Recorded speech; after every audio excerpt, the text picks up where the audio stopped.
Doctor ইউনূসের সঙ্গে প্রধান উপদেষ্টার বৈঠক নিয়ে আলোচনা করতে রাজধানীর হাতিরপুল থেকে আমাদের সঙ্গে যোগ দিয়েছেন বিএনপি চেয়ারপারসনের উপদেষ্টা মাসুদ আহমেদ তালুকদার।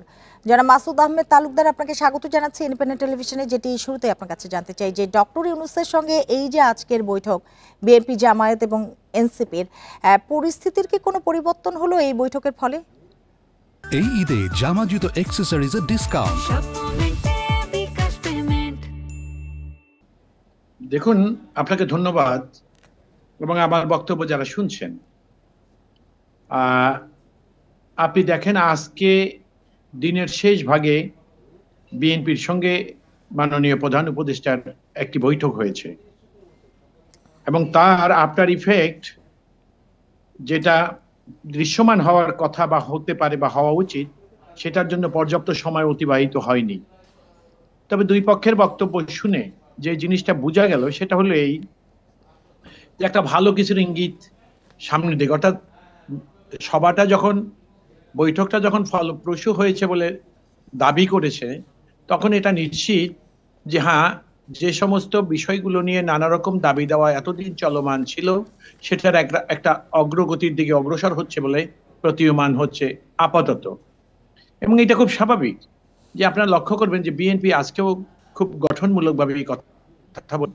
সেটা হলো এই যে বিএনপি চায় যে দেশে একটা গ্রহণযোগ্য নির্বাচন অতি তাড়াতাড়ি হওয়া দরকার এবং সেটার জন্য বিএনপি একটা সময়ের ফ্রেমওয়ার্ক বিএনপি দিয়েছে।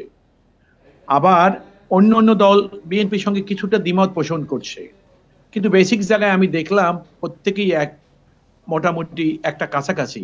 এখন ভিন্ন ভিন্ন রাজনৈতিক দলের ভিন্ন ভিন্ন কথা থাকবে, এটা তো খুব স্বাভাবিক, কিন্তু তারপরও ফান্ডামেন্টাল যেগুলোর সঙ্গে জাতীয় ঐক্যমত খুবই জরুরি, সেগুলোর থেকে যতটা ভিন্নতা এই মুহূর্তে বা তাৎক্ষণিক যেটা পরিলক্ষিত হয়, আমার কাছে যেটা মনে হচ্ছে এটা সময় যত সামনে অগ্রসর হবে এই বৈপরীত্য বা বিভেদ বা দুইজন বা মত পার্থক্য যেটা লক্ষ্য করি আমরা আপাতত, সেগুলো আস্তে আস্তে নিরসন হবে, এটা আমার ধারণা। সুতরাং আমি মনে করি বিএনপি সবসময়, আপনি লক্ষ্য করবেন এই সরকার জুলাই বিপ্লবের পরে যখন ক্ষমতায় আসে, বিএনপি শুরু থেকেই এই সরকারকে সমর্থন করেছে। টাইম এন্ড অ্যাগেন বিএনপি কিন্তু বলে গেছে, আপনারা একটা কথা মনে রাখবেন, যে আমরা এই সরকারকে ব্যর্থ হতে দিতে চাই না, কারণ যদি এই সরকার ব্যর্থ হয় তাহলে দেশের জন্য সেটা খুব দুঃখজনক হবে। তাহলে বিএনপি সবসময় শুরু থেকেই কিন্তু পজিটিভ রাজনীতি করে আসছিল, আপনি লক্ষ্য করেছেন বিএনপি শুরু থেকেই পজিটিভ রাজনীতি করে আসছিলেন। তো আমার বক্তব্য যেটা আমি মনে করি, এই যেটা বৈঠক আজকে হয়েছে, যে সকল ইস্যুগুলাই এখন এই মানে দেশের আবহাওয়ার উত্তাপ, রাজনৈতিক যে উত্তাপ ছড়াচ্ছিল, নানা রকম আলোচনা সমালোচনা মুখরিত ছিল, আমার মনে হচ্ছে আস্তে আস্তে এইসব জিনিসগুলো কমে যাবে। মাসুদ আহমেদ তালুকদার, আপনি বলছিলেন যে ভিন্ন মত ছিল, কিন্তু বেসিক জায়গায় সব দলই একই রকম। সরকার, এনসিপি, জামায়াত ও বিএনপি সবার মধ্যে যদি ঐক্য থাকে, তবে প্রধান উপদেষ্টার ক্ষোভ, হতাশা, অভিমান কিসের উপর? দেখুন, আপনি যে কথাটা বলেছেন, ওনার হতাশা, ক্ষোভ, এগুলা কিন্তু বিশ্বাসযোগ্যভাবে জাতির কাছে উপস্থাপন হয়নি।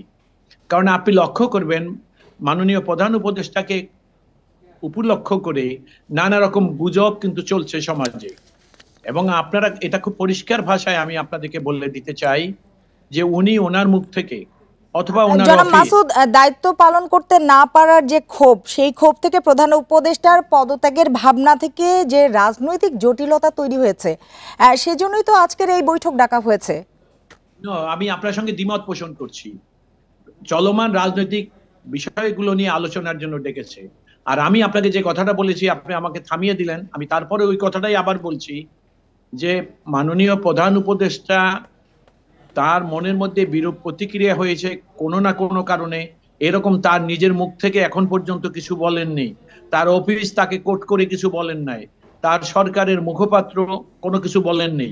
যে কথাগুলো বাজারে আসছে এগুলো নিতান্তই অনুমান ভিত্তিক, আর এগুলোর কোনো বেসিস নাই। এই ধরনের কথায় আমাদের মনে হয় খুব একটা আমল দেওয়া যুক্তিসঙ্গত আমি ব্যক্তিগতভাবে মনে করি না, কারণ উনি একটা দায়িত্ব নিয়েছেন এবং উনি একটা দায়িত্ববান মানুষ, উনি ওনার দায়িত্ব পালন করেই যাবেন, এটাই খুব স্বাভাবিক। আর বিভ্রান্তি ছড়াবার জন্য আমি আপনাকে খুব খোলামেলা একটা কথা বলি, রাজনৈতিক ময়দানে এখন একটা তৃতীয় পক্ষ, একটা দুষ্ট চক্র আমার কাছে মনে হচ্ছে যে কিছু কিছু লোক বিভিন্ন পরিচয় নানা রকম কথা বিভিন্ন জায়গায় বলে যাচ্ছে। এই কথাগুলোই কিন্তু মানুষের মধ্যে বিভ্রান্ত।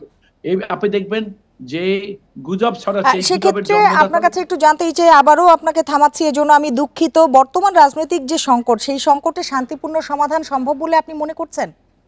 দেখুন, আমি রাজনীতির আসলে সংকট কোথায়, আপনি কি কারণে সংকট বলছেন? একটা জাতীয় নির্বাচন শুধু একটা টাইম ফ্রেমের কিছুটা রাজনৈতিক দলের সঙ্গে দ্বিমত আছে, কিন্তু আমি তো কোনো বৈপরীত্য লক্ষ্য করছি না। এই সরকারও চায় একটা পিসফুল, কারণ এই সরকারের সবচেয়ে বড় ব্যাপার হলো সরকার টাইম এন্ড অ্যাগেন বলে যাচ্ছে যে তারা স্টেক হোল্ডার না, তারা নির্বাচনের অংশগ্রহণ করছে না, রাষ্ট্রীয় ক্ষমতায় তারা দীর্ঘায়ু করতে চাচ্ছেন না। জনাব তারা মাসুদ, কালকে কিন্তু পরিবেশ উপদেষ্টা বলেছেন যে দায়িত্ব পালন করতে না পারার ক্ষোভ, এই কথাটা কিন্তু বলেছেন, বিবৃতিও দেয়া হয়েছে। তাহলে কেন বলছেন? কারো ব্যক্তিগত কথা বা মন্তব্যকে যদি আপনারা সামগ্রিকভাবে দেখেন, আমাদের জনাব প্রফেসর ইউনূস, তিনি তো আর কোনো প্রতিবন্ধী বা বধির মানুষ না। তিনি অত্যন্ত চমৎকার কথা বলেন এবং যে কোনো মনের ভাব পরিস্থিতি এত সুন্দর ব্যাখ্যা বিশ্লেষণ তিনি করতে পারেন।